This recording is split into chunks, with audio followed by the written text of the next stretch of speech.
Shrestha manamapi Sajiputram Atra Surupam Rupam Tasakaja Muripurim Maturim Goshtuvatim Radha Kundam Girivaram Oh Radhika Madhuvasam Rapto Yasya Patitu Kripaya Shri Guru Tam Manatosmi Gurave Gaura Chandraya Radhikaya Tadale Krishnaya Krishna Bhaktaya Tad Bhaktaya Namo Namah Ananda Leelamaya Vigrahaya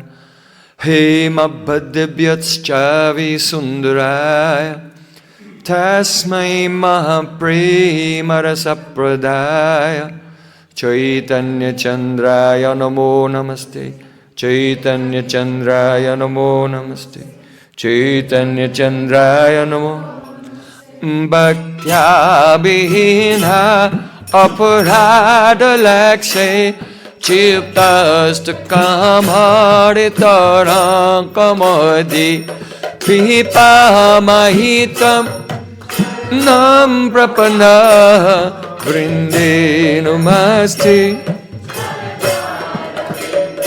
Brinde Namaste Charanarvindam Govinda Tamotaramhataveti Govinda Tamotaramhataveti Govinda Tamotaramhataveti Govinda Tamotaramhataveti Hey Krishna, Hey Yadava, Hey Saketi,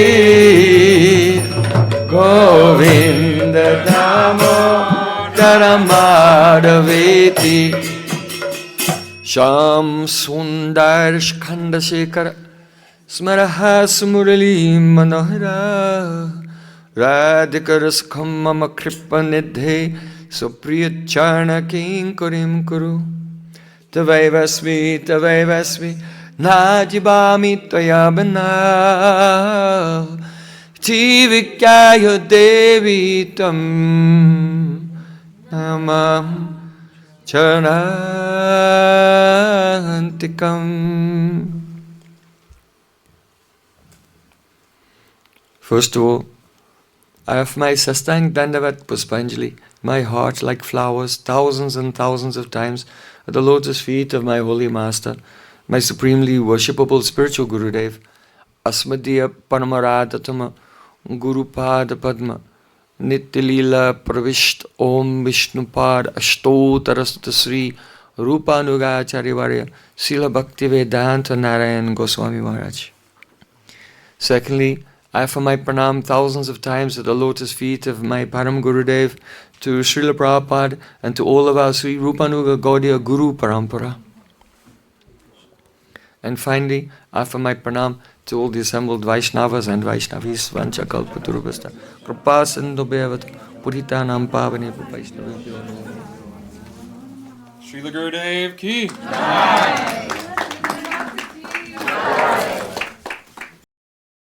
By the causeless mercy of Sri Guru and Gauranga,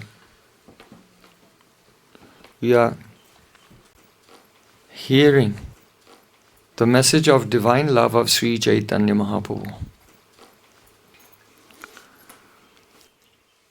When Sri Chaitanya Mahaprabhu met with the great Vaishnava and his eternal associate Srila Sanatana Goswami at the Manikarnika Ghat in Kashi, in Banaras, Mahaprabhu instructed him in sambandha-jnana first. Sambandha-jnana is of two types, sadhana sambandha-jnana and vishesh sambandha-jnana. Sadhana sambandha-jnana means the sambandha means relationship. Jnana means knowledge. And sadharana means general. In other words, the type of knowledge of relationship of the soul with Sri Krishna, which is common to all. So, Mahaprabhu said, Jivera Swarup hoy Krishnera Nityadas. Krishnera Tathastha Shakti Beda Bed Prakash. The meaning is that in reply to Srila Sanatana Goswami's question, who am I? Mahaprabhu said, every jiva, every soul is the eternal servant of Sri Krishna. And they are Krishna Tathastha Shakti Beda Bed Prakash. They are a manifestation of Sri Krishna's Tathastha Shakti, marginal potency. What does that mean? Mahaprabhu explained with a verse from the Vishnu Purana. Vishnu Shakti Para Prokta Ketra Gyakya Tata Para Avidya Karma Sangyanya Triti Shakti Ishyate.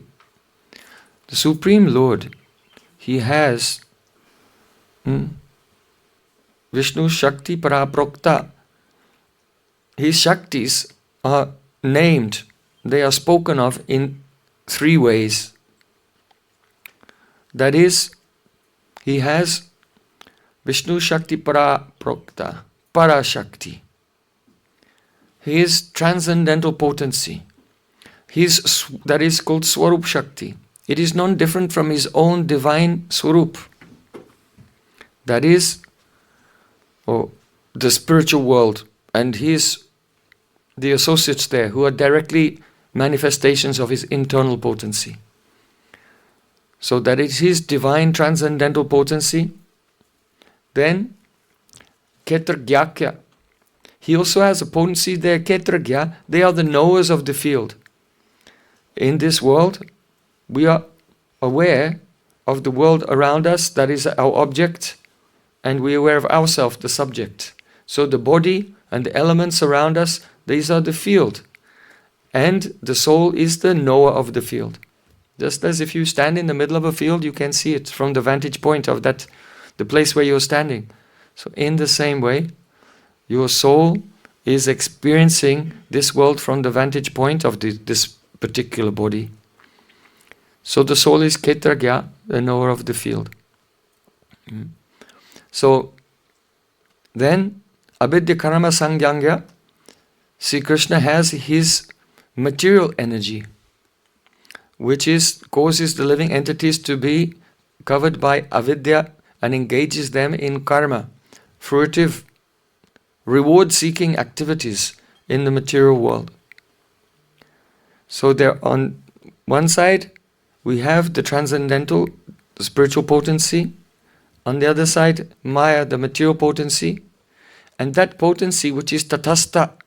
Tata means the line of demarcation, like the shore.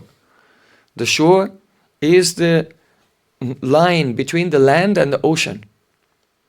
So the Shakti which is situated ontologically between, it is not part of the higher, the spiritual potency, but it's still spiritual. It's not material. Ketugrakya tata para, it's also called para.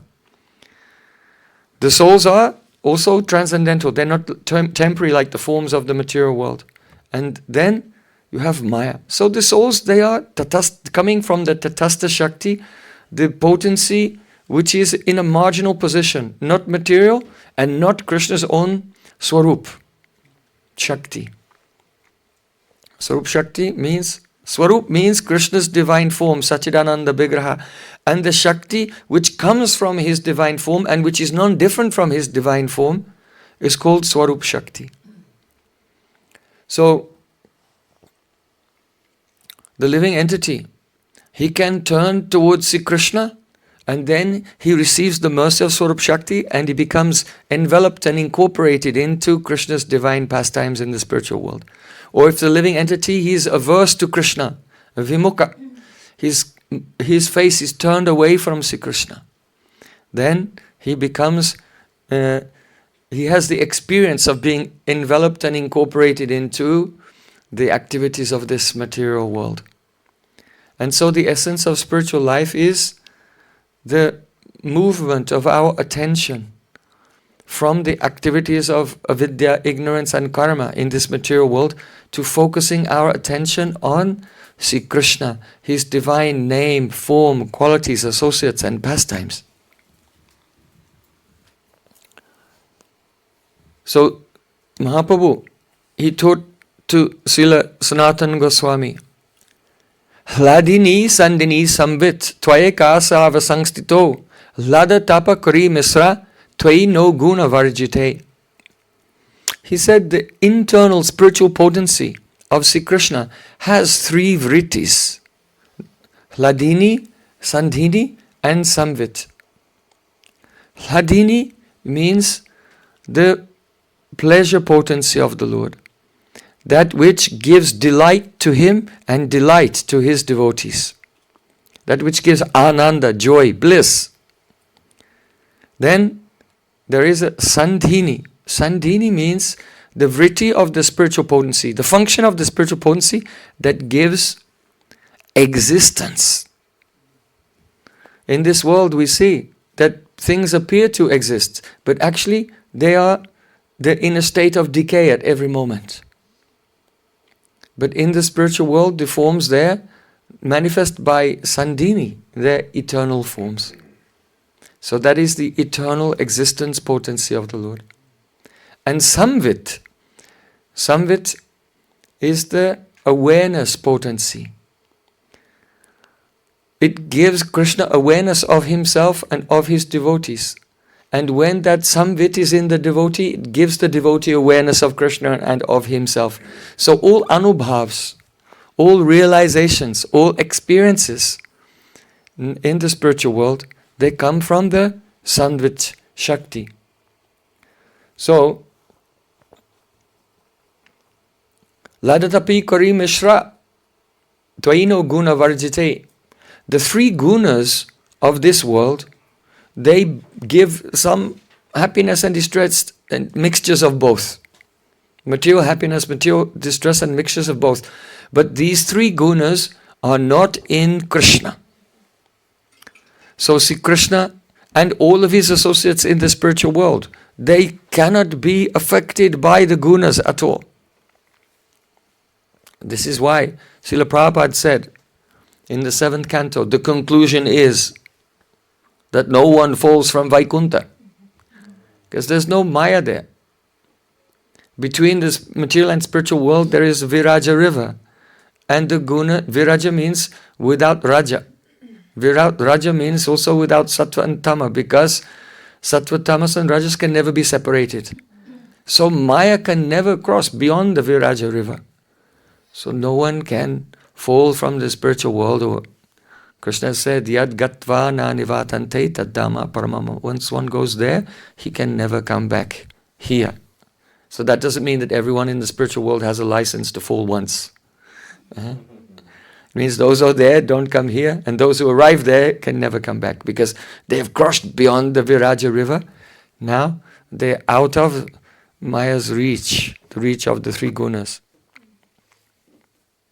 So here, Tvayekasava sanstikito, these three vrittis of the spiritual energy, the functions of eternal existence, spiritual awareness and blissfulness, these three, they reside in you, Krishna. So Sridhar Swami, that's in the Rudra Sampradaya, Sridhar Swami, he has written commentary on Srimad Bhagavatam. And though Chaitanya Mahaprabhu's Diksha is in the line of Madhvacharya, he gives the greatest honor to Sridhar Swami.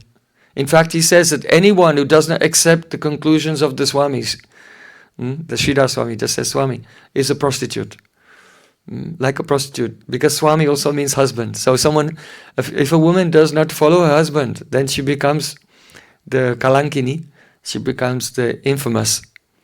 And so in the same way, using this expression, said those who don't follow the Swami husband, but by shlesh, by the double meaning of the word, those who don't follow Sridhar Swami's explanation, then they have become the infamous. They become infamous, notorious. They're not accepted by pure Vaishnavas. So Sridhar Swami, he comments on this verse, and he said, Sarva samstito sarvasya samyak stiti yasmat tasmin sarvadhisthana bhute tvai eva natu jiveshu. Meaning is that the meaning of the word eka, one, means predominant, undeviating, and intrinsic to Krishna's essential nature. This energy is present in you only. You who are the support of everything, and from whom all things come into being.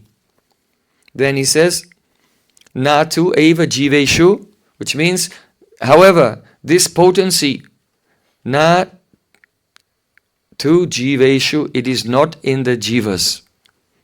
Understand?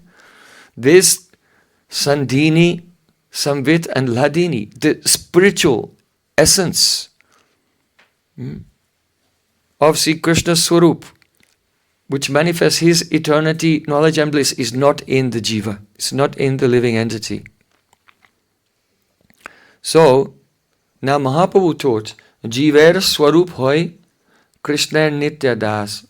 It is the Swarup, the nature of the jiva to be Krishna's servant. Krishnara Tatastha Shakti Beda Beda Prakash. The living entity is manifest from the Tatastha Shakti, the marginal potency.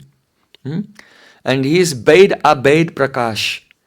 He is simultaneously Bed, that is different from Krishna, and Abed, non-different from Krishna. So we should try to understand clearly what does it mean that the soul is Bed, different from Krishna, and also Abed, non-different from Shri Krishna. Because even though, this idea of identity and difference is the foundation, it is the condition for the possibility of all of our thoughts. It is the condition for the possibility of conceptuality itself. Without the fundamental category of things being identical with themselves or different from other things, we cannot even construct a concept. So it is the most fundamental category of our thoughts. So we generally think that something can be the same as something else or it's different from something else. But in our Gaudiya Siddhanta, there are different types of difference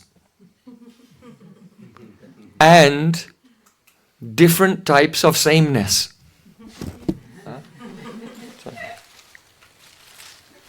There's some jivas in this and they are climbing here.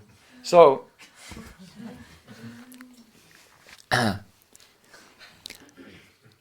so generally when we think, we only have two categories, identity and difference. But this is faulty. There are different types of difference and there are different types of sameness. It's quite amazing. You know that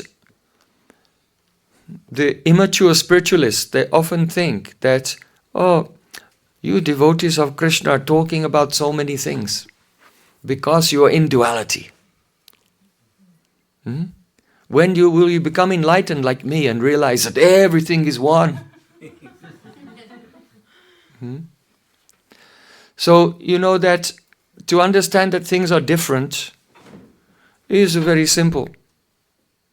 Our mature mind can grasp it. And to understand that things are one is also very simple. The mature mind can grasp it. So the very choice between identity and difference is the duality that has to be transcended. So if you think that everything is different, you live in the world of duality, or if you say everything is one, then you are still not enlightened. It's still a material idea. Because the truth is, the transcendental reality is achintya. Prakritibhyam param yatscha tad achintasya lakshanam. It is the lakshanam, it is the characteristic of everything which is beyond Prakriti, which is beyond this world. It is characterized by being achintya, inconceivable. So achintya, it does not mean that no one can ever understand it, so let's not even speak about it at all. Achintya does not mean that if your intelligence is trying to think of this, it's like trying to climb to the top of a mountain, but it cannot reach, so your intelligence fails. So we cannot define transcendental things by a negative abstraction. It is the quality of this transcendental thing that your mind has failed to understand it. That's not the quality of the divine thing. That's the limitation of your consciousness. So the word achintya, inconceivable, actually means the Veda Buddhi Gamya or Shastra Gamya. It can only be understood by hearing Shastra. When we hear from pure Sadhu Vaishnav Guru the words of the Shastra, then in our samadhi, in our trance, we can realize what is the nature of those achintya, transcendental things. Otherwise, by the material mind, the mind is a material element. Even the intelligence is a material element. It's a rajasic transformation of buddhi, of the ahankar, Buddhi, the intelligence, is a rajasic, passionate transformation of ahankar, the ego. So mind and intelligence cannot touch the divine things. But when one goes into samadhi, when the heart becomes a steer, stita dhir muni uchate, stita pragyastaduchate, when our heart becomes steady and we go into into trance, then reflected in the heart is this reality, that there is one reality, but it is filled with varieties. It is one in Swarup, but it is in nature, but it is filled with varieties. So, Srila Vishwanath Thakur has given a very beautiful explanation in his Sarata Darshini commentary on Srimad Bhagavatam in the 6th canto, chapter 16. He's given an explanation of different types of difference and different types of oneness. Oh, before we go there, I want to just rewind a little. In the Bhagavad Sandarbha, Srila Jiva Goswami Pad said, Ekam eva tat paramam tattva swabhavik achintya shaktya sarvadaiva sarupa tadrupa vaibhava jiva pradhan chaturdavatistate suryanta mandala stitej tad bahirgata rasmi tat pravitschavi rupena. The meaning is that the Supreme's truth is one, but by his achintya shakti, inconceivable potency, he eternally exists in 4 features. That is, Swarup, Krishna's own beautiful transcendental form, Tadrupa Vaibhav, the manifestations that emanate from his form, such as his associates and his holy dham, Vrindavan. Then, the jivas, and finally Maya. And these 3 have been compared to the effulgence within the sun planet, then the surface of the sun planet itself, then the photons, the particles of light that emanate from the sun, and then the shadows or reflections created by sunlight. So in this way, Sri Krishna's own Swarup is like Suryanta Mandala Stitej, like the light within the core of the sun. Then Mandala, his abode and associates are like the surface of the sun globe. Then we, the jivas, we are not part of that world, just as the rays of the sun emanate from the sun. So we are separated, vibhin angsa tattva. And then Maya is like shadows. And as souls, we become absorbed in the shadows. That means temporary forms of this world. So, in this way, the Supreme Lord, He is one, but by inconceivable potency, His Shakti manifests in these 4 features. Now, Srila Vishwanath Thakur has given a very beautiful analysis of Bhed and Abhed, difference and non-difference. So first of all, if you can see Srimad Bhagavatam, Canto 6, verse 16, verse 56, 6:16, 56.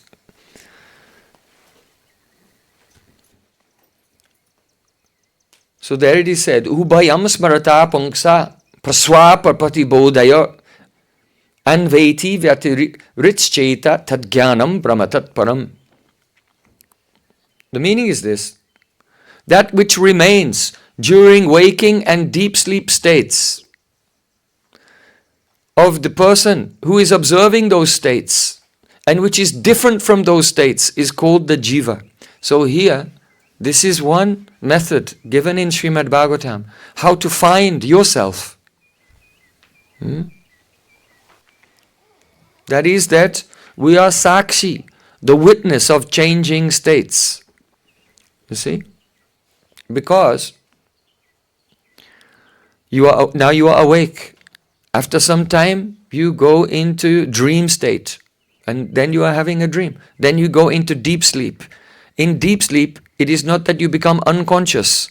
It is just that there is no alamban. There's no object or support of your consciousness at that time.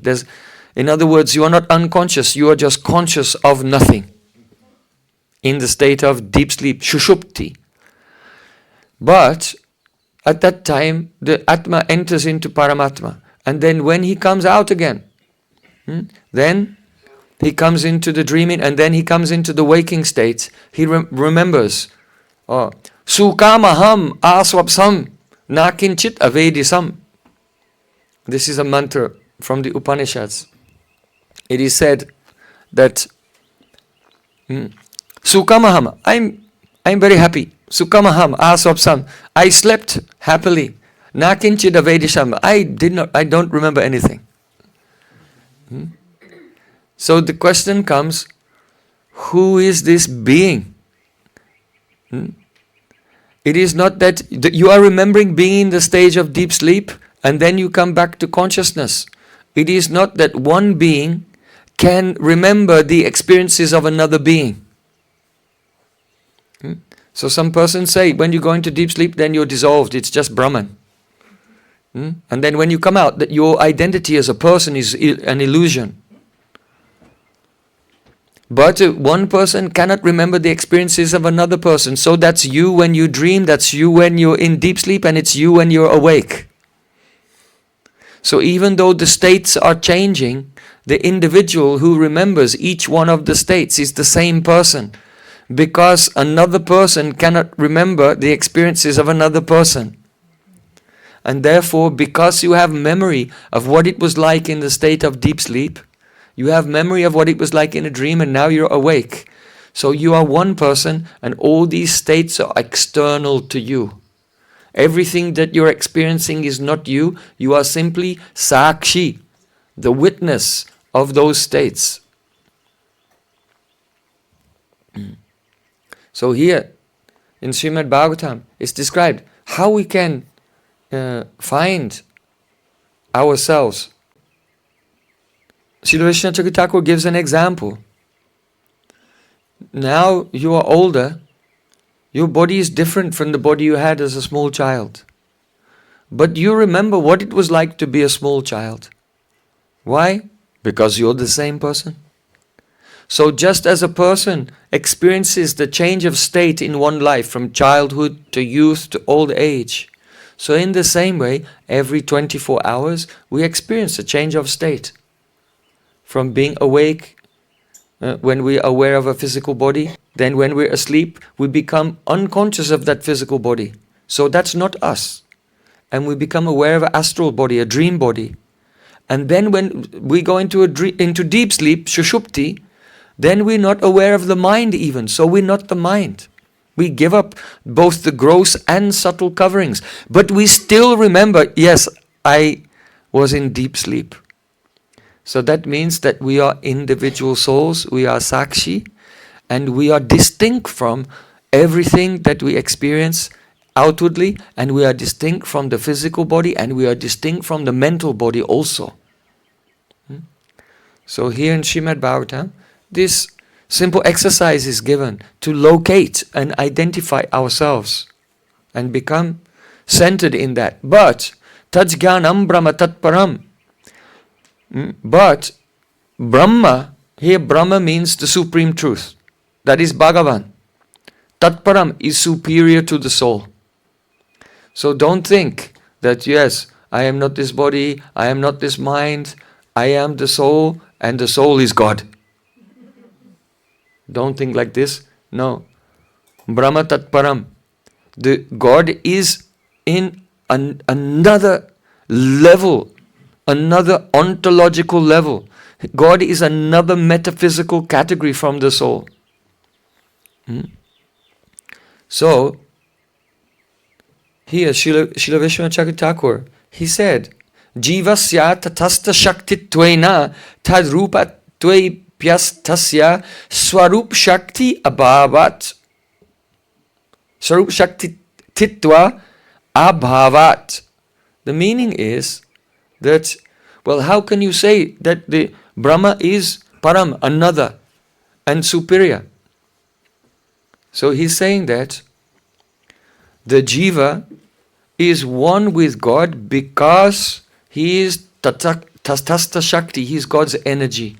Just as we can say the rays of the sun are one with the sun, because the sun and his rays are never separated. The rays cannot exist without the sun. They're dependent upon the sun. So in the same way, it is said that the jiva is one with the form of God due to being his tatasta shakti. So there's a word in Sanskrit, tadrupatva, tadrupatva, or tadrupya. Tadrupya means, yes, the soul is tadrupya. It is of the form of God, but not directly his swarup. But it is a part of the form of God because the soul is a part of the Shakti of God, the potency of God. So, it's very clearly stated by Srila Vishwanath Chakravarti Thakur, Jivasya, of the Jiva, tatasta shaktittvena, by his being of the marginal potency, tadrupatva. He has tadrupya, the quality of being of the form of God because he is his Shakti. But Swarup Shaktitva Bhavat, there is the absence of his being part of the Swarup Shakti, the energy that comes, which is non-different directly with the divine form of Sri Krishna. So, there are two phrases here. Tadrupya means oneness, but it is oneness because he's one with the Shakti of God. And Tatswarupya, it is oneness with God because he's one with the Swarup of God. One with the Swarup Shakti of God, not the Tatasta Shakti. Okay, so now, in the next verse, 57, Yadaitad vishmitam pumso madbhavam binav atmana tata samsara etasya deha deo mrite mriti. A person who forgets that my swarup is different from the jiva continues in samsara, in this material world, taking body after body, lifetime after lifetime. So, though the living entity is obeyed, he's non-different from God. In which way is he non-different from God? The way technically is called Tadrupya. Tadrupya, he's the same as the form of God, but because he's one with his Tatastha Shakti, he does not have the quality of Tat Swarupya, being one with the Swarup Shakti of God. Yeah. So here, in Srimad Bhagavatam, it is said that the person who forgets that the jiva is different from God, there's a certain way in which he's different. He's one with him, Tadrupya, because he's of the Tatastha Shakti of God. But he's different from God because he's not part of God's own Swarup or even God's Swarup Shakti. So this is the way Chaitanya Mahaprabhu has spoken to Sanatana Goswami. Jivera Tatastha Shakti Bed Abed Prakash. He's one and he's different. But what type of oneness and what type of difference? This is the question. He's different because he is not God and he is not part of the Swarup Shakti of God. He is one with God, not because he's part of the Swarup Shakti, but because he's part of the Tatastha Shakti. So he is called Tadrupya. It is a oneness because of being part of the Tatastha Shakti. It is not Tatswarupya, a oneness because it is being part of Krishna's own Swarup or his internal potency. What is the three portions of internal potency? Ladini, Samvita and Sandini. So, because he is a Tadrupya, he is one being part of the Tatastha Shakti, not Tatswarupya. He is not one because he is part of the Swarup or the Swarup Shakti even. Therefore, there is no Swarup Shakti in the Jiva. Understand? No Swarup Shakti in the Jiva. Now, so in this verse of Srimad Bhagavatam, it says that Yadaitat Vishmitam Pung. So if a person forgets that he's not one with God in all ways, but there are ways in which he's different. And also there are different ways in which he can be different. Because you can be different Tatswarupya, but the Jiva is different Tadrupya. Understand? He's different because he's he's a manifestation of Tatastha Shakti, not part of the energy of the spiritual world. If a living entity, Yadaitat Vishvitampam, so if he forgets this, then Tatasamsara etasya deha deho mriti. He goes from body to body to body, lifetime after lifetime in the material world. So those who claim that I am God or I am one with God, then Mayavadi, Krishna Aparadi, they're offenders and they can never be liberated. They will never be liberated. They will take birth again and again in this material world. So, Srila Vishwanath Thakur comments on this verse that why does the living entity who forgets that there are ways in which is also different from God continue in the chain of birth and death? Why? Because this idea is aparad, it's offensive. We are very tiny, we are insignificant. How can we say that we are the same as the Lord from whom everything, including us and every soul and all the universes and all the spiritual worlds have manifested or who are resting on his energy? To claim that we are equal with him is extreme offense. And for this offense, the living entity will continue in the cycle of birth and death.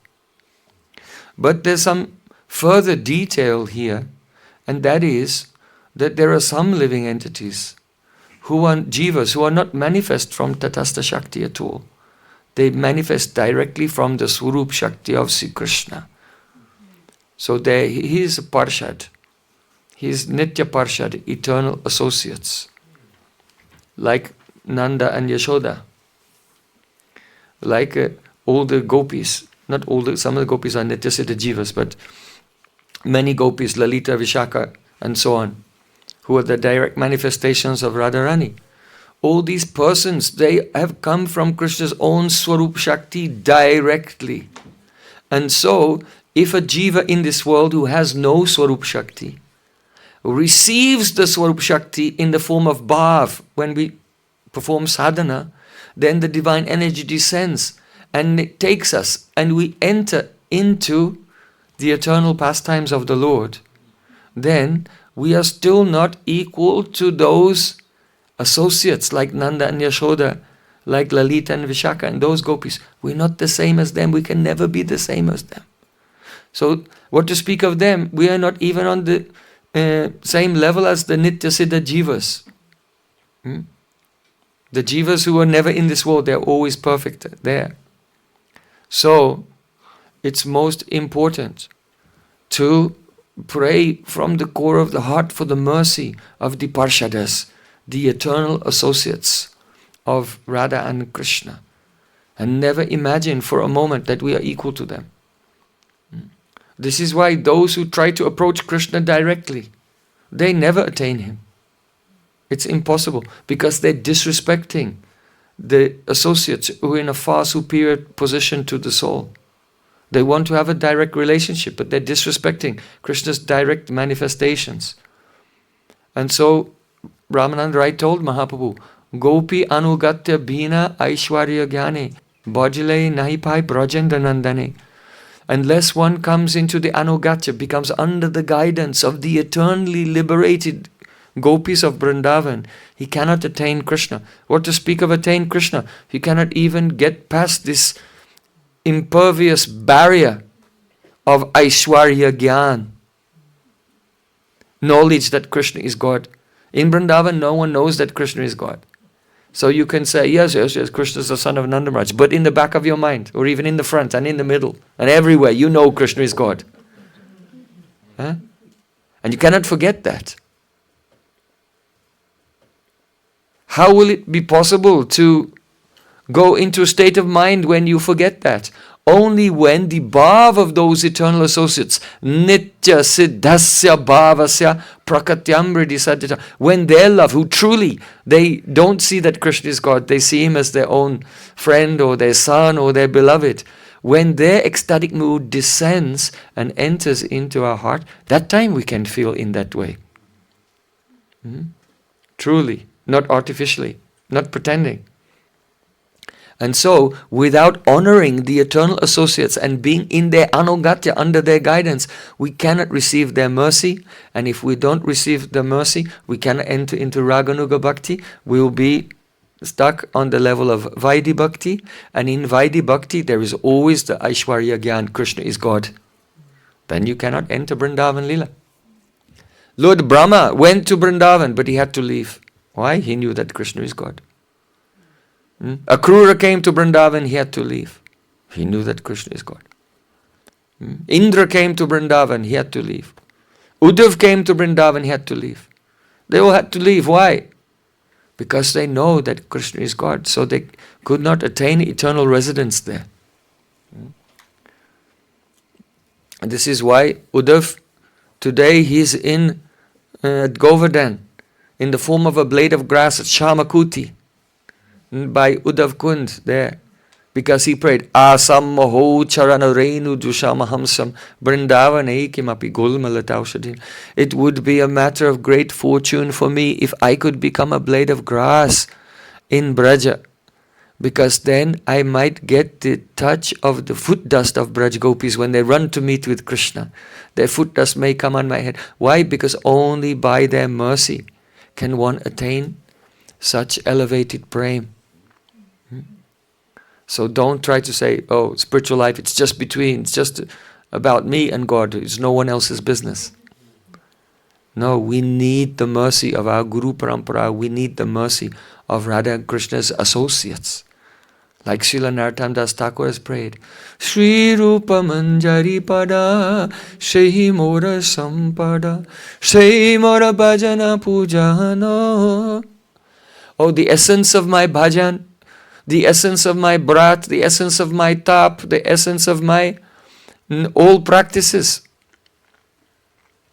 the essence of my life. Oh, it's just the lotus feet of Rupa Manjari.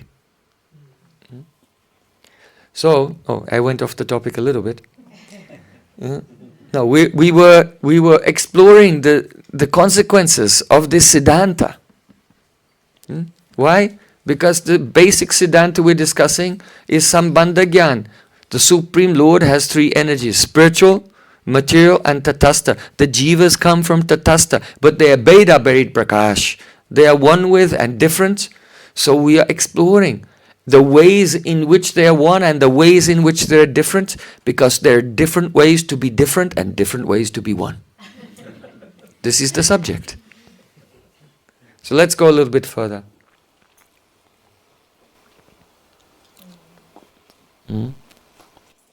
So don't think that you are absolutely one with God. That is an offense, and one will continue to move in the samsara lifetime after lifetime. So now,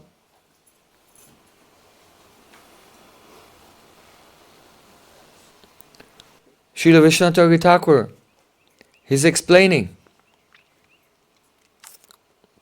Tadevam avastava vastu visvasya takshakti karyatvena abhinatvat tadrupyam. The material world, which is not vastava vastu, that means an abiding substance. It is avastava. The objects of this world, they are temporary. So the objects of this material world, they are caused by Krishna's Shakti, his external potency Maya. And therefore, all the manifestations of Maya, they're also one with Krishna. We are not like the deists who think that God is the cosmic watchmaker. God made a clock and he wound it up and then he put it down and he went away. And now the world is going on by itself according to mechanical laws, but God is an absentee father. He's not involved in the world anymore. We don't have this dualistic conception. Even this world and everything in it is also one with God. But how? Tadrupya. Tadrupya. It is one with God in the sense that it is, all things are a manifestation of His Shakti. Understand? But it is not one with His own form or one with the Swarup Shakti, the Shakti that manifests the spiritual world. So,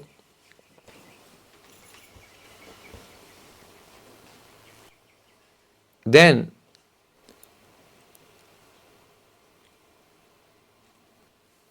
Srila Vishnu Thakur is saying, Tad rupyeti tat swarupa bhavat binam. There is a difference between oneness, tadrupya, and so there's a difference between two types of oneness, tadrupya and tatswarupya. Tadrupya is oneness because it's part of the Shakti which is separated from Krishna's Swarup. And tatswarupya is a oneness which is oneness because it's part of the Shakti which is non-different from Krishna's own direct form. So those are two different types of oneness. Now you'll notice in this discussion that Jiva was considered to be separate from Krishna and one with Krishna by the quality of Tad Swarupya. And the material world is also one with Krishna and different from him, characterized by the type of oneness and difference called Tad Rupya, the same thing. So both.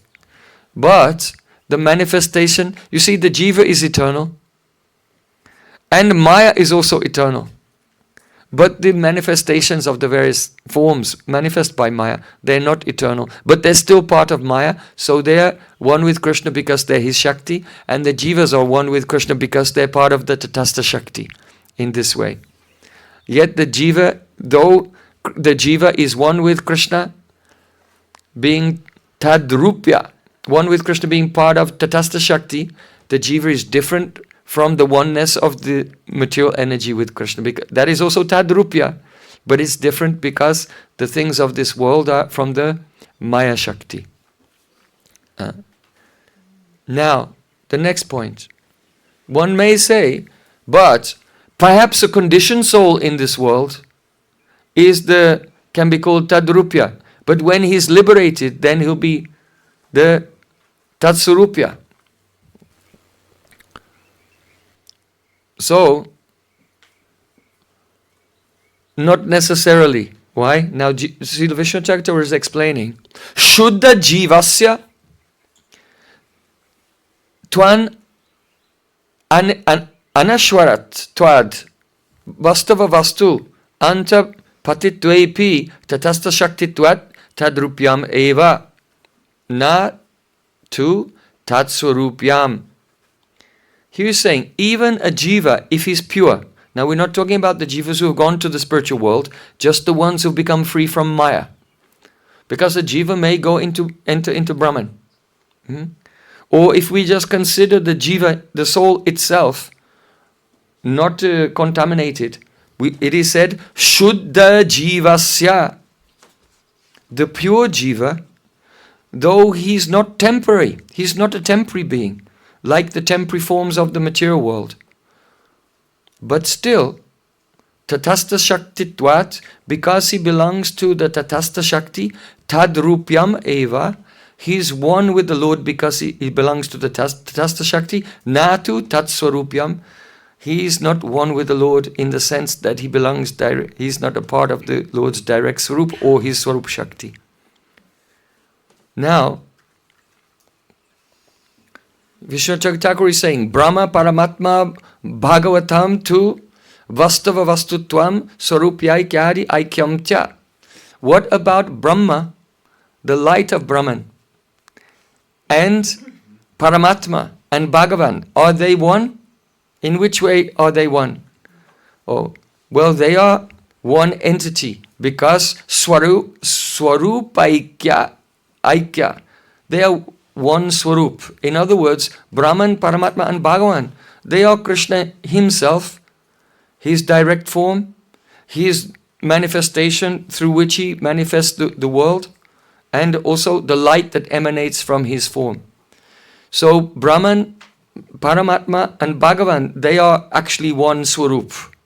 So here you can see, even if a jiva, a Shuddha jiva, enters into Brahman, he's not one with Brahman, because Brahman is part of the Swarup of the Lord, and that jiva, even when he's Shuddha, he is a Tadrupya. So even when the living entity enters into Brahman and becomes one with Brahman, there are ways, there are different types of oneness and different types of difference. So he's still not absolutely one with Brahman, because Brahman is directly an aspect of Krishna's Swarup, but it's not his Swarup Shakti. There's no Shakti. Brahman is Nishakti. And the Jiva still remains part of the Tatastha Shakti, but now he's situated in Brahman. So he has Tad Swarupya. Tad Swarupya. Now, the next part. Bhagavan Nitya Prayasi Parshada Dharmam Chit Shakshi Vilasatvat. The Supreme Lord's own form, Nitya Prayasi, his eternal beloveds, the gopis, the Parshadas, his associates, like Subal, Sridham, Arjun, Labanga, Madhu Mangal, and Nanda and Yashoda, all these Parshadas, his holy Dham, Vrindavan, Chit Shakti Vilas, they all come from the play of the Chit Shakti, Krishna's internal spiritual potency. So, in which way is the Dham and Krishna's associates and the gopis, in which way are they one with Krishna and in which way are they different? They're different from him because they are not directly his Swarup, but they are the Vilas of Swarup Shakti, his internal potency. And they're one with him because they have Tat Sarupya. They are one with the Shakti, which is non-different from his own spiritual form. Now,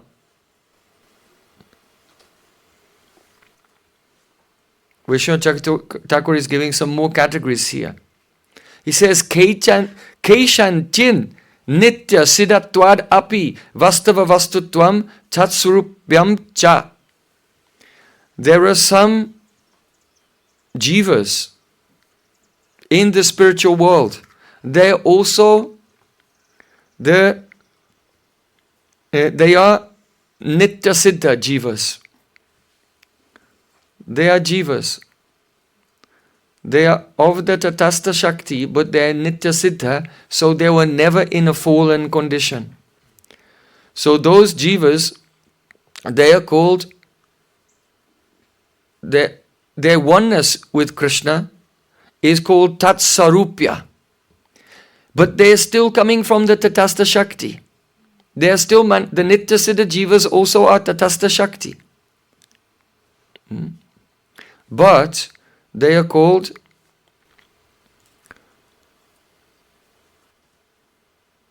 Swarup Shakti Avashishtatvat, because they are nourished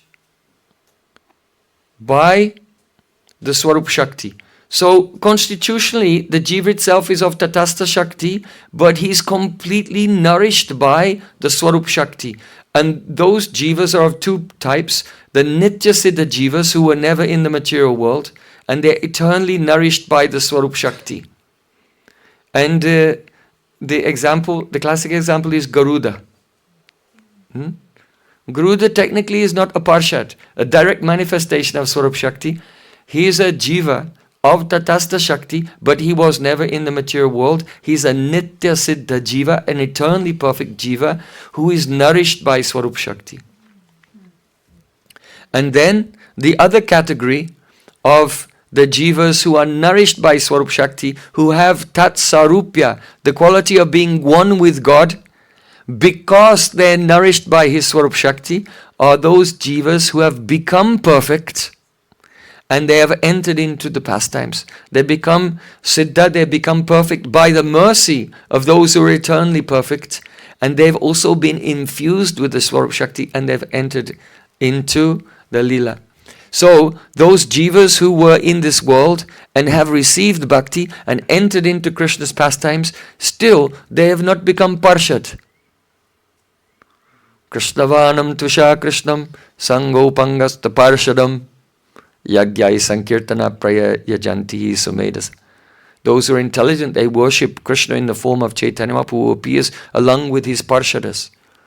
So the living entity, even when he's liberated, he's not the vilas of the Swarup Shakti, he's still a Tatastha Jiva, but he is Swarup Shakti Anugrahit. He has received the Anugraha, the mercy of the internal potency. So there's still some difference, some discrimination. So don't try to become Yuteshwari, the leader of your own group of gopis. Don't try to directly meet with Sri Krishna. It will be a failure. Rather, try to be under the guidance and under the shelter of the eternal associates, and then when their bhav, by their mercy, their bhav comes to us, then we can be Swarup Shakti Anugrahit.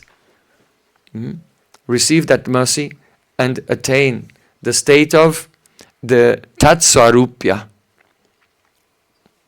But not because we are the vilas of Swarup Shakti. We have come directly only because we have the support of that Swarup Shakti. Acha.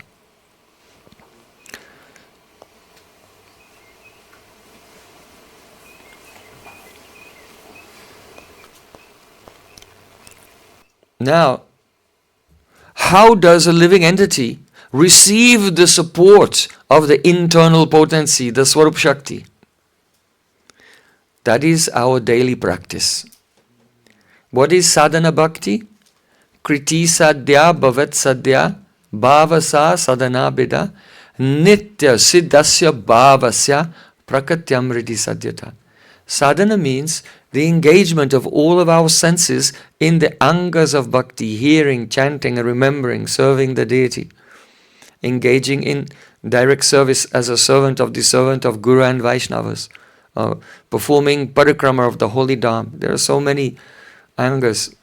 64 angas have been described in Srimad Bhagavatam. So when we engage our senses in the angas of bhakti with the express purpose of attaining our goal, our sadhya, our goal of life, that is a particular bhav, then this is called sadhana bhakti, bhavasa sadhana bida.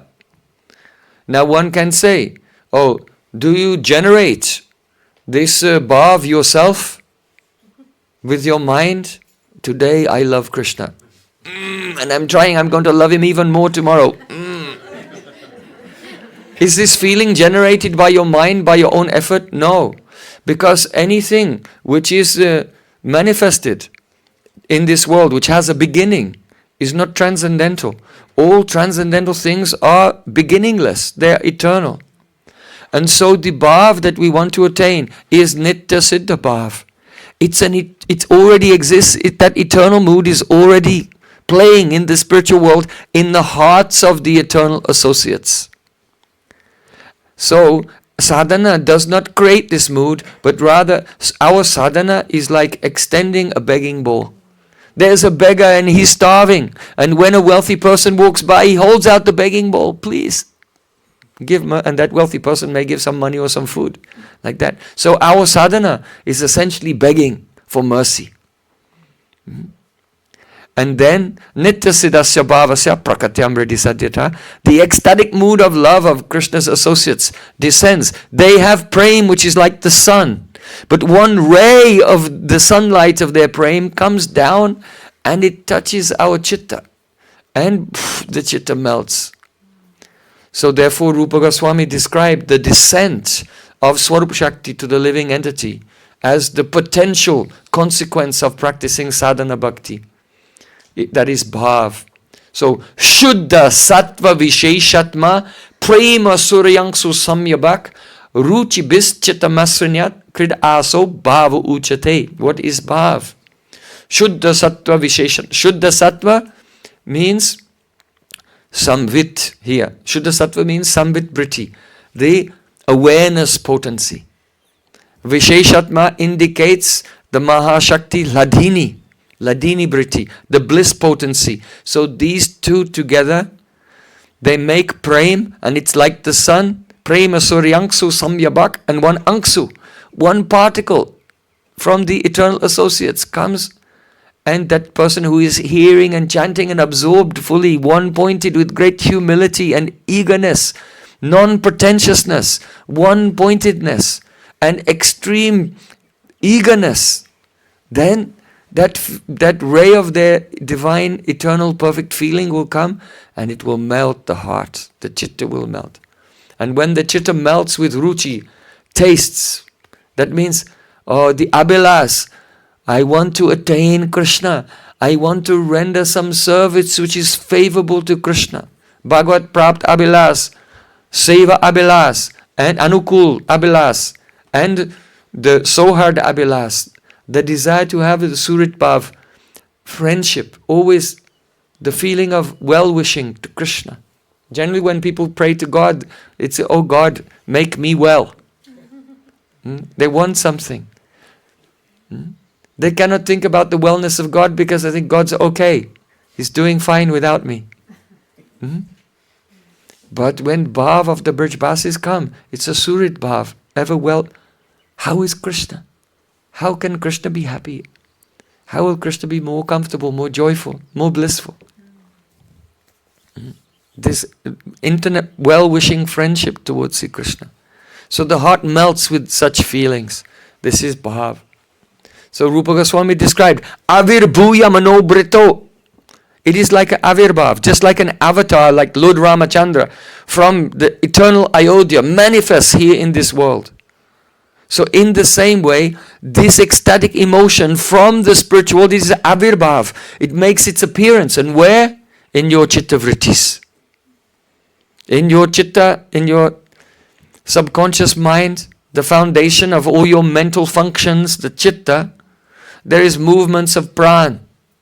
And all your thoughts and feelings are the chitta vritti, the movements of pran. So that divine feeling descends and it essentially hijacks the movements of your pran in your chitta. And you begin, the Samvit Shakti reveals Krishna. And then when you see Krishna, the Ladini Shakti gives you the ecstatic mood of seva britti. How to please Krishna. And so the feeling of I want to please Krishna and your own happiness are not two things. You automatically feel happiness by the feeling to, the abhilas, the desire to serve Krishna. And when Krishna experiences the happiness of your service, then you feel more happiness. Because that Ladini Shakti in him and in you, that is one Swarup Shakti. So when Krishna feels joy, you feel that joy also. So Avir Bhuya Manobrito Brajanti Tat Swarupatam, this ecstatic feeling descends and makes its appearance like an avatar in your chitta vrittis, in your psychological functions. Swayam Prakasha Rupapi, even though it is self-manifest, Vasamana Prakashavat, then you experience it as, oh, I am an individual and I am, by my own mental power, I am seeing these things. But actually it is not by your power, it is by the Samvit Shakti is revealing everything. So Swayam Prakasha Rupapi, Vasamana Prakashavat. It's something technical. I don't want to go into that in detail today. Now a question comes. What is the difference between bhav and rasa? They are not the same thing. What's the difference between bhav, the stage of bhav, and the stage of rasa? You may become a bhav bhakta, but that does not make you rasik. Nigama kalpataro galitam palam shukamakad amrita draba samyatam pibata bhagavatam rasamalayam muhuraho rasika bhuvi bhavukaha. There's rasiks and bhavuks. They are separate. Those who are experiencing bhav and those who are experiencing rasa. So, Srila Rupa Goswami Pad describes in Bhakti Rasamrita Sindhu, Bhavanaya padayastu buddhain anyanya buddhina bhavyate gada sanskarais chite bhava sakatyate. The meaning is that ananya buddhina, those persons who have ananya buddhi, their whole awareness is completely one-pointed, absorbed in Sri Krishna. Bhavyate gada sanskara, and they have deep impressions of bhakti by association with pure devotees, especially by hearing Harikatha. When we hear Harikatha in a humble mood, a prayerful mood, in a spirit of service, not coming like the audience in a cinema or a theatre, I'm here to enjoy, where's the popcorn? And what? No, coming to serve Krishna and serve the Harikatha from the heart without ears. Then when we hear, then the spurtis, the momentary visions of Krishna's beautiful form, not only Krishna, his form, his qualities, his associates. And these experiences, they make deep impressions. And on the basis of those deep impressions, bhavanaya padeyastu, one can perceive in the heart 5 things. These 5 things are called rasa samagri, the ingredients of rasa. So one of them, first vibhav. Vibhav means that which stimulates your love. Is divided into 2. Krishna, the object of love, and the devotees, his associates, who are the abodes of love. That is, it's divided into 2. That is called alamban and udipana. Alamban means the abodes of love and the object of love. So that's also divided into 2. Vishalamban, Ashrayalamban. And then there is udipana. That means the things that stimulate love. So we sang this song this morning. Radha Kunda Tata Kunja Kutira. Srila Bhaktivinoda Thakur says that Bhakti Vinoda Kohe Suno Kana Tu A Udipaka Hamara Paran. Your udipanas, those things that stimulate love for you, they are my prana. I cannot live without them. I'll never go where those things are not present. What are they? The conch shell, the cartels, the bumblebees, the peacocks, the Jamuna river, Bangsibat, Keshigat, deer, the gentle breeze there. All these things. When the devotee has deep sanskars, when he sees or experiences any of these things, they cause spurtis of Krishna. They nourish his love. So this is vibhav, that which stimulates your love. Then sthai bhav, that is your own sentiment towards Krishna, either in sakyaras or vatsalyaras or madhuryaras, romantic love or friendship and so on. One can perceive his own natural, loving, rati, sthai bhav, relation with Krishna. And Krishna and his associates are the Vishaya and Ashray Alamban. And the things which are connected with Krishna's Leela stimulate the love. And this causes reactions.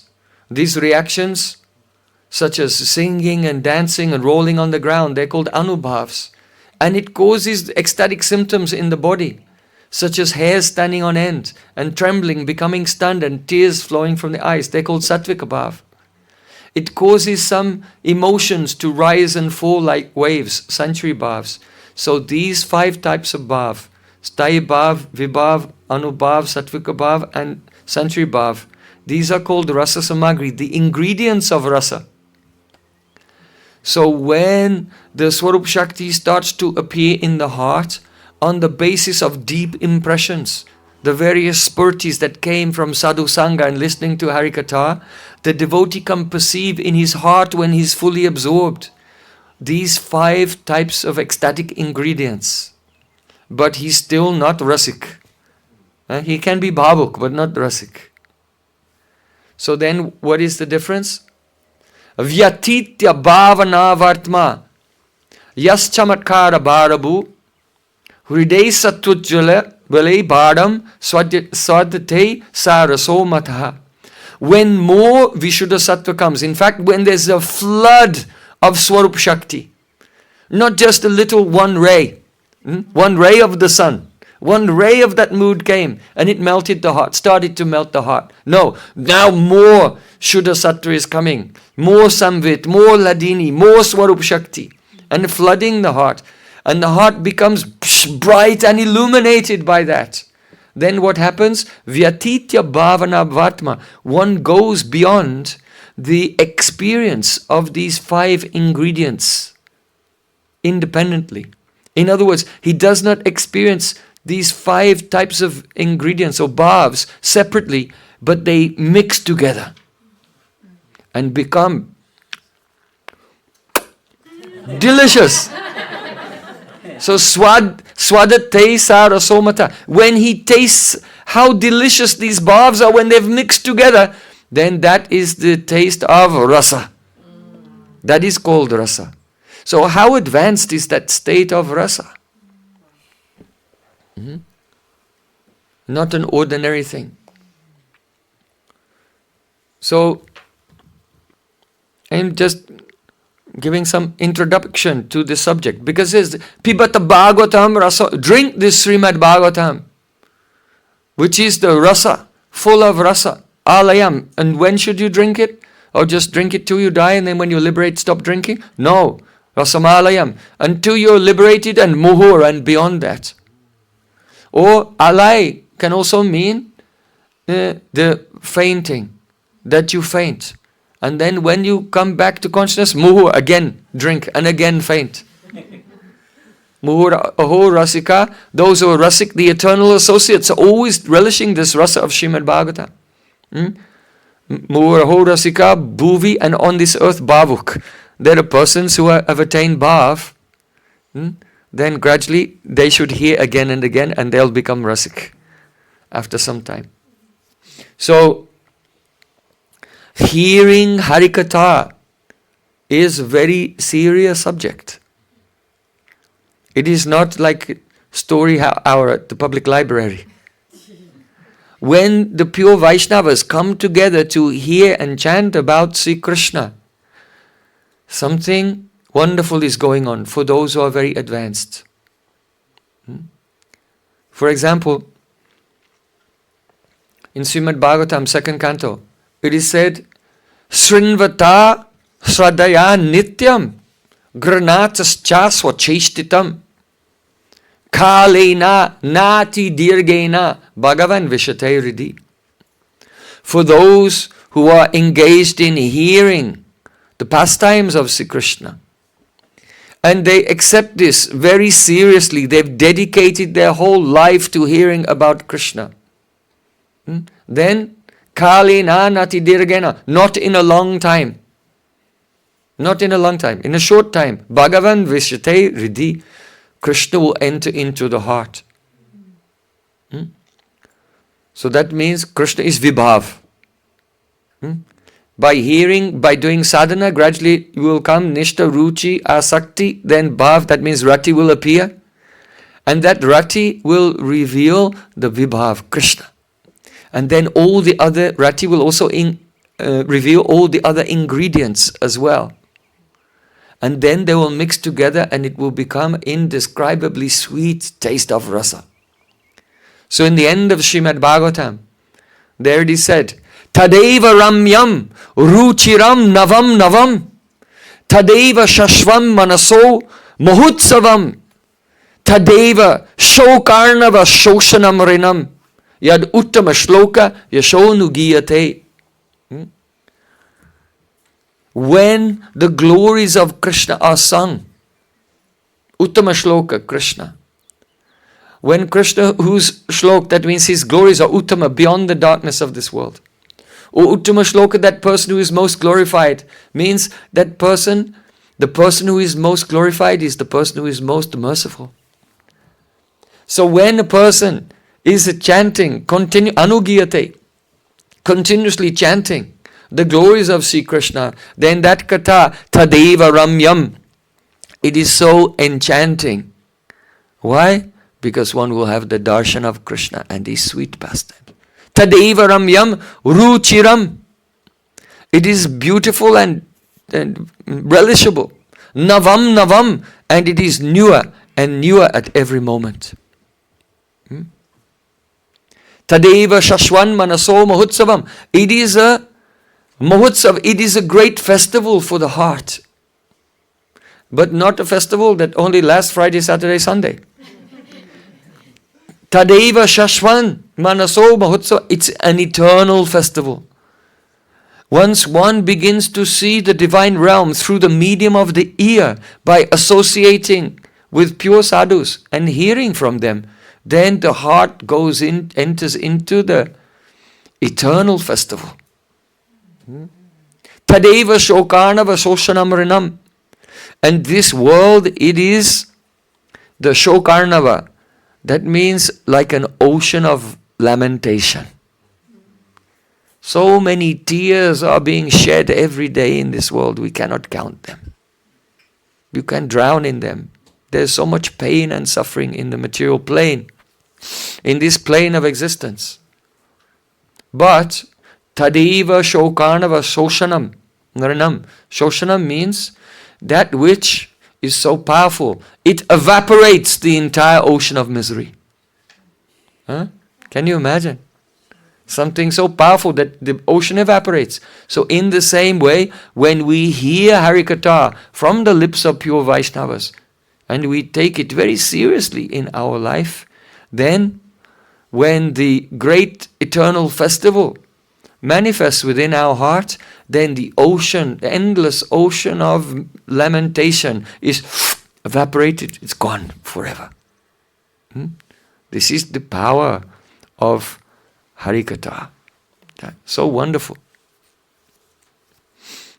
So the Braja Gopis, they have glorified Harikatha.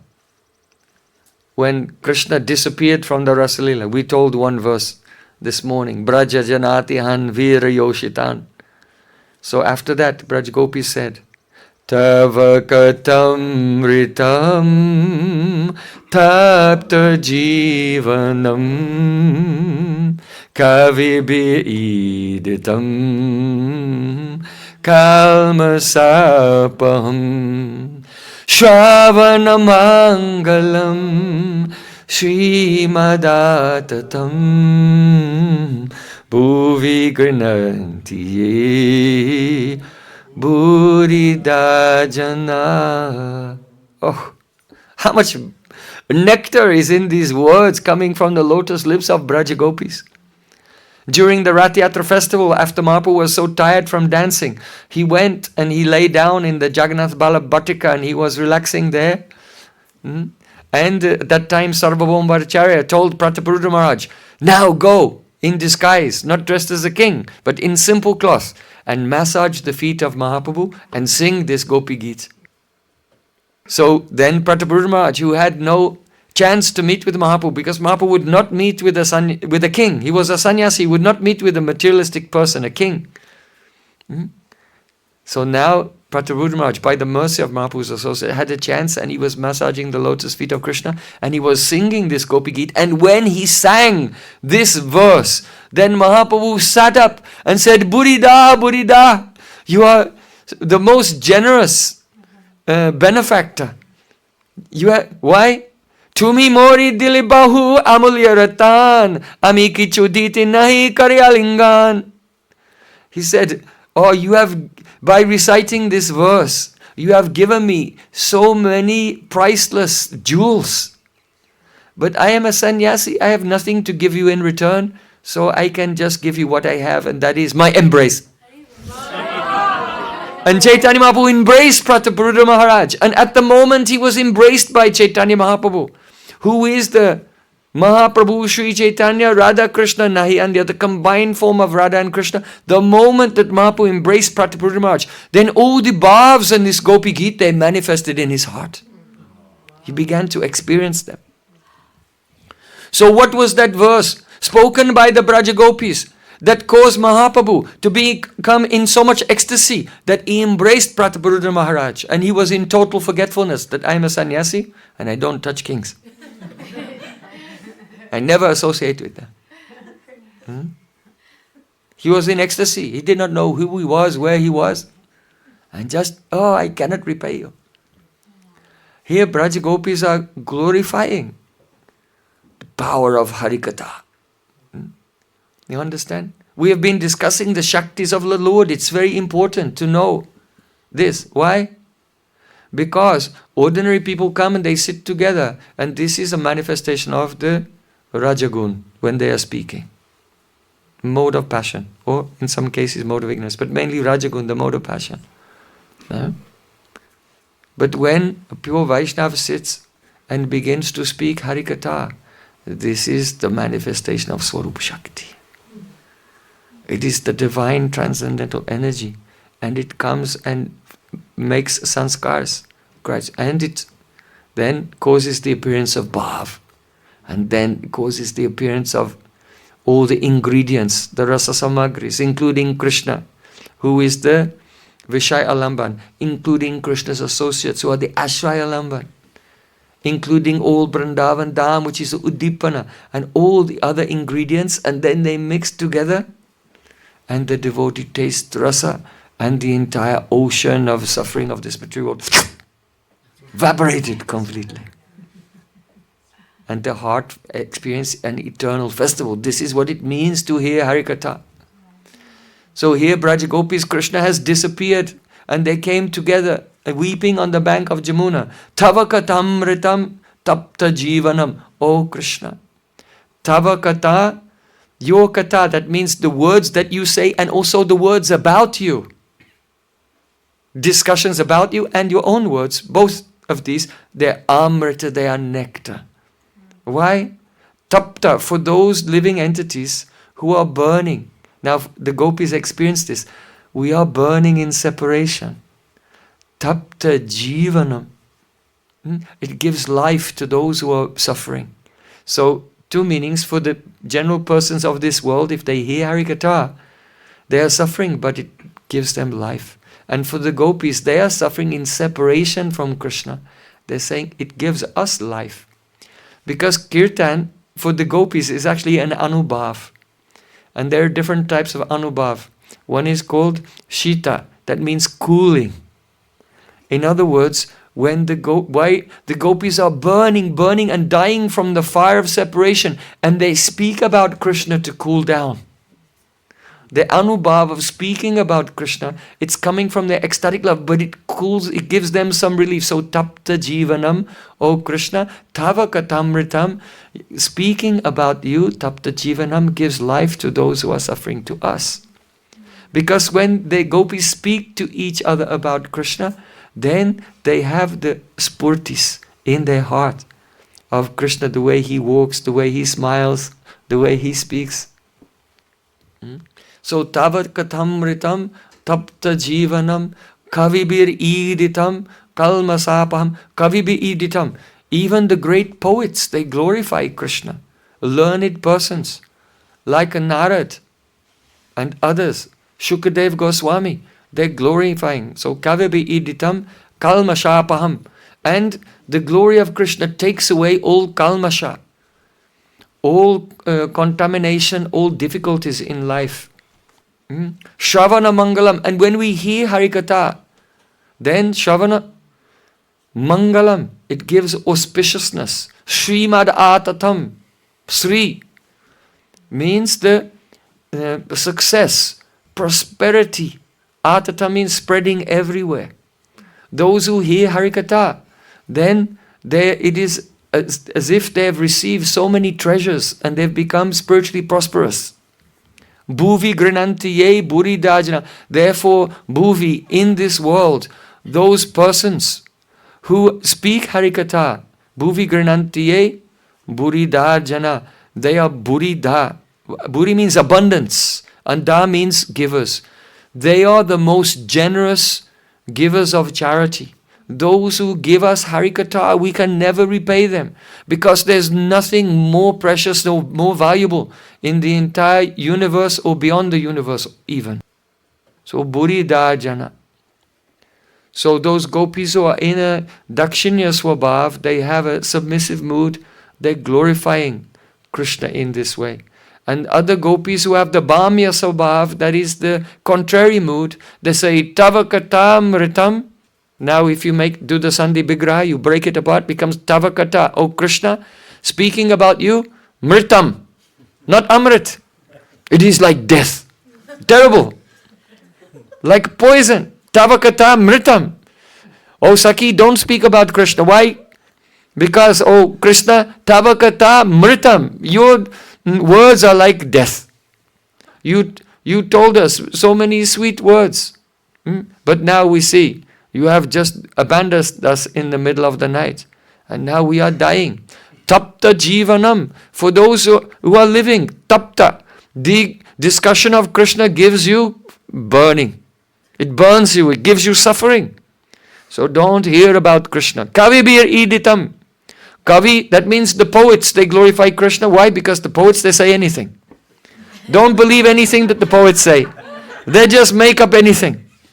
If the poet is in the court of the king, then he will compose a poem about the king. Oh, your majesty, you are stronger than Hanuman.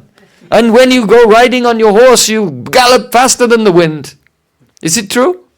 Is he stronger than Hanuman? Can he swallow the sun? Does his horse really go faster than the wind? 120 miles an hour? No. So this is the nature of kavis. They're always making stuff up. So kavi bhi iditam. There's one kavi. In the heavenly planets, there are the Gandharvas. They're very expert at singing and dancing and poetry, all these things. So the leader of the Gandharvas is called Tumburu. And Tumburu is a disciple of Narad Muni. So one day, Tumburu was glorifying his Gurudev, Narad Muni. He said, Bita Rudram Chajati Girija Shamama Prakshakantam Shubram Drishtva Shapati Basanam Vismito Nilavasa Chiram Matva Shrapayati Yami Niramabiri Kutka Gite Damodara Yashasite Vinaya Naradena. Oh, when Narad Muni plays upon his Veena and he sings the glories of Damodar Krishna. Damodar means Krishna who is controlled by the love of his devotees. Because Damodar was bound by Madhya Yashoda. And there's Radha Damodar when Krishna was bound by Radhika also. So when my Guru Narad Muni plays upon his Veena, then everyone becomes colorblind. Why? Because in poetry it is said that glory or pure fame is white. Yeah? And ill fame is like black. You say, oh, there's a black spot on his character. Yeah? You see? So fame is considered to be pure and considered white, and infamy is considered to be black. So Krishna's glory is so white, that is so bright, that when Narad Muni plays on his veena and sings the glories of Krishna, at that time, Bitaru jam chajati girija shamam aprakshakantam. Parvati, that is the wife of Lord Shiva, she came and she met with Lord Shiva and she sat down with him. But then Narad was playing on his veena and glorifying Krishna. It makes everything become white. So Lord Shiva, he's whitish, but he has a dark, he's Nilakanta, he has a blue mark on his neck. So the glories of Krishna are so purifying that the blue mark on the neck of Lord Shiva disappeared and became white. Yes. Mm-hmm. And then Parvati, she looked at Lord Shiva and saw, oh, my husband has no blue mark on his neck. It must be an imposter. It's not my husband, it's someone else. Someone dressed up as my husband, but they forgot to put the blue makeup on the neck. Now he's busted, and she became afraid. Because sometimes the demigods, they take the role of someone's husband and they try to enjoy it. Like Indra took the form of Gautam Rishi to enjoy with Ahalya. So as soon as she noticed that the blueness on the neck of Lord Shiva disappeared, then she was afraid. Bitarudam chajati girija. So Girija Parvati, she left Lord Shiva and she went away. What? This was the effect of Narad Muni playing his veena and glorifying Krishna. Shubram drishtva shapayati basanam vismito nilavasa. Nilavasa means Lord Balaram. Nilavasa, that is Balaram. Balaram wears a blue cloth. So he put on his blue cloth and then he was about to go out, and then Narad Muni was playing on his veena and the blue cloth of Balaram became white. Then Balaram looks at, what is this? This is not my cloth. And he took it off and he threw it away. This is how pure are the glories of Sri Krishna. Then Chiram matva shapayati yami nirama berikotka. The gopis were on the bank of the Jamuna, and Jamuna is dark, sham color, like Krishna. And when Narad Muni was playing on his veena, Jai Jai Radha Ramana Hari Bol, Jai Jai Radha Ramana Hari Bol. Too late. Pay attention. So, when Narad Muni played upon his veena, then the whole Jamuna, who is blackish, became white. Then gopis, they thought, oh, there's so much milk. We cannot waste this milk. And immediately they took their churning sticks and began to churn the Jamuna to make butter. You see? Because they are villagers, they don't want to waste. That's why Madhya Yashoda tied up baby Krishna, Damodar, because he smashed the butter pot. She wanted to teach him, don't waste food. The parents, they teach their children this. This is why Madhya Yashoda bound up baby Krishna. So the gopis think, oh, all this milk is flowing away, we should churn it. So then they took their churning sticks and they began to churn the Jamuna. When Narad Muni played on his veena and sang the glories of Damodar. You see? So Tumburu, the disciple of Narad Muni, he's glorifying Krishna's glories, but not directly. He didn't say anything about Krishna's glories. So in poetry, this is called aprastut prasangsa, that you glorify something, but it's not present in your glorification. You're glorifying something else which is not present there. So,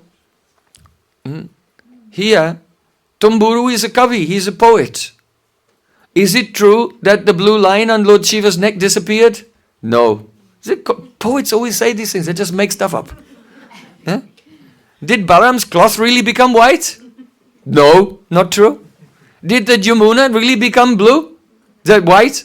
It was already blue, did it become white? Not true. So you see, kavi biriditam kalmasapa. Don't believe these kavis, the poets, they just make things up all the time. This is called kavi samai.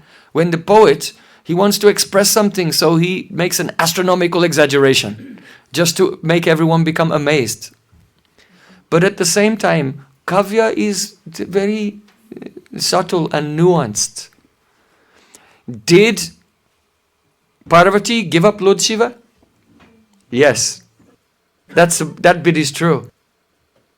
When she heard about the glories of Sri Krishna being played by Narad, she completely forgot about Lord Shiva. Hearing the glories of Krishna from Narad's veena, she just wanted to listen. Even Lakshmi Devi, hearing the glories of Krishna from Narad Muni, gave up Lord Narayan. Right? Kasyana bhavosya nadeva vidmahe tavangari nums parashadikaraha yadvancha shrilalanacha tapo vihaya kamam suchiram drdabrata. The Nagapatnis, the wives of Kaliya, they prayed to Krishna.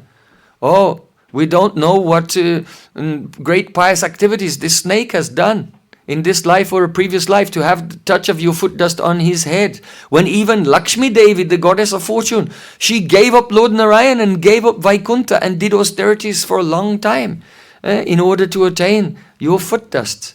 How did it happen? Listening to Narad Muni playing on the flute.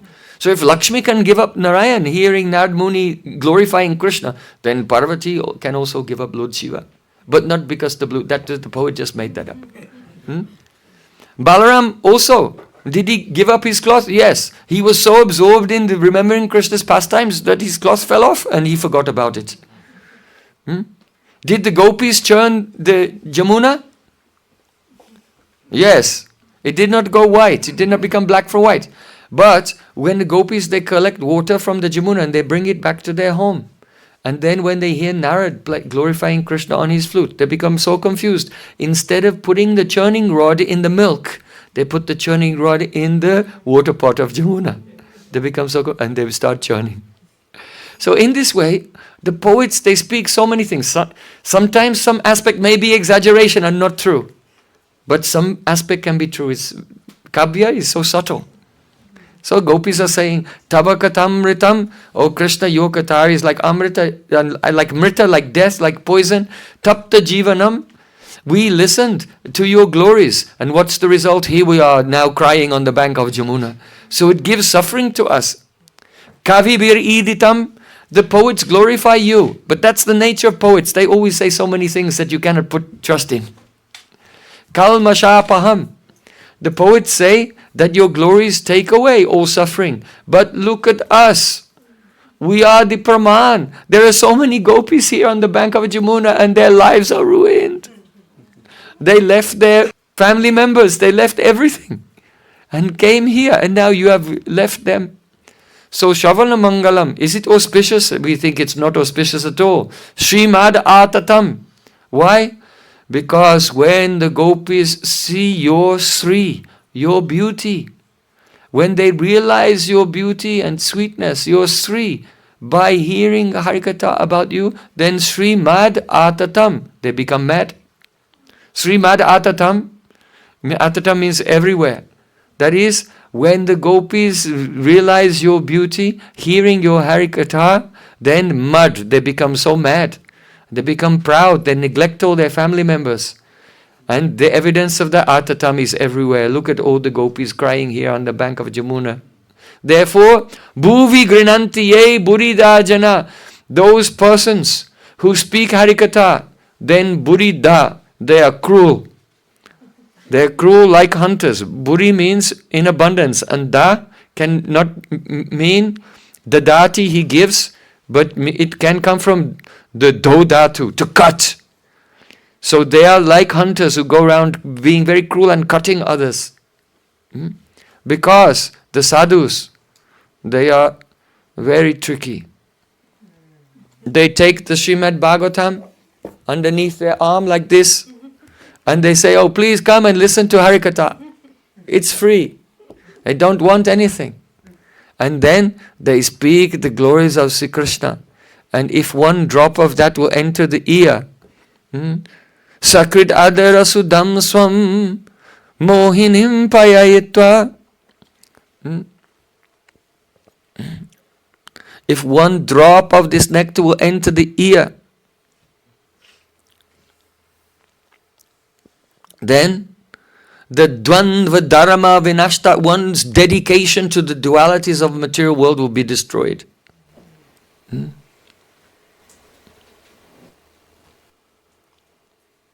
And then, bahavo ya vihanga bhikshucharyam charanti. You leave everything and become like a beggar, like a bird who's going from tree to tree from day to day. Oh, this is the effect of the power of Harikatha. So Radhika says, don't speak anything about Sri Krishna. I don't want to hear about Krishna. The bumblebee said, but you yourself is speaking non-stop about him. Then Radhika said, Tadalam asita sakya justajat tat katata. Yes, this is the sad thing. I can give up that asita, that dark person. She doesn't want to say, I can give up that person. Justajat tat katat, but I cannot give up Krishna Katha. Because this Krishna Katha is the vilas of Swarup Shakti. And it manifests all the ingredients of rasa, and they mix together. And then it becomes the rasa aswad and the relishment, which is a great festival, eternal festival of joy, and which evaporates the entire ocean of lamentation in this world.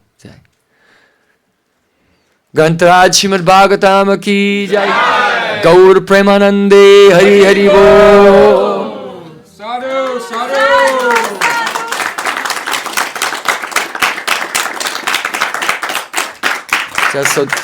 Just now, everything is ready for the arti. So we'll have the arti and kirtan, and then Mahaprasad will be served to everyone. I believe that tomorrow, Mangal Arti will be here at 6:30 in the morning, and japa together, and then some Ishta Goshti questions and answers afterwards. And then at 10:30 we'll begin bhajans, and we'll have the morning class, and then we'll have some questions and answers also in the afternoon. So that's the last program of the whole tour of the United States. We had the Waves of Siddhanta Festival in Baja, and then the Festival for Lord Nrsingadev in Miami, then the festival in New York, Manhattan and Queens. Then we went up to Syracuse and Auburn, and now this was the last place. So tomorrow will be the last class of the last festival of this USA tour in 2025. So please join us tomorrow morning. Hare Krishna. Hare